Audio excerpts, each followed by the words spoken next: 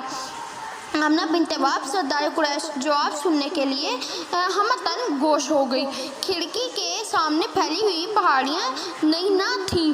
سردار قریش انہیں صرف دیکھا ہی نہیں بلکہ اپنے پیروں سے چھوا اور ان کے اکثر سرگیجوں کو کچلا اور ٹھکرایا بھی تھا، لیکن آج ان کی بلندی اور پستی، ان کا ناہموار پھیلاؤ عجیب معلوم ہوتا تھا۔ ایسا معلوم ہوتا تھا کہ کہیں سے نیچے اور کہیں سے اونچی پہاڑیاں محض بے جان بے روح مٹی اور پتھر کے ڈھیر نہیں ہیں، ایک زندہ جاندار لفظ ہیں جنہیں قدرت نے زور اول سے مکے کے سینے پہ لکھ دیا تھا۔ اس سے پہلے سردار قریش نے اس لفظ کی طرف دھیان نہیں دیا، انہوں نے کبھی اسے پڑھنے کی ضرورت محسوس نہیں کی، لیکن آج اس سوال نے کہ ہم اپنے بھتیجے کو کس نام سے پکاریں، سردار قریش کو اس لفظ کے پڑھنے پہ مجبور کر دیا تھا۔ انہوں نے اس لفظ کو صاف صاف پڑھا اور پھر صاف الفاظ میں سنا دیا، محمد۔ انہوں نے کہا تم اپنے بھتیجے کو محمد صلی اللہ تعالیٰ علیہ وآلہ وسلم کے نام سے پکارو گے، اور آمنہ رضی اللہ تعالیٰ عنہا کا دل بلیوں اچھلنے لگا۔ محمد اور احمد صلی اللہ تعالیٰ علیہ وآلہ وسلم ایک لفظ کے دو پہلو، تو سردار قریش نے بھی وہ نغمہ سن لیا اور اس سے یہ نام اخذ کر لیا۔ آمنہ بنت وہب کو اب یقین ہو گیا تھا کہ انہوں نے غلط نہیں سنا۔ محمد صلی اللہ تعالیٰ علیہ وسلم۔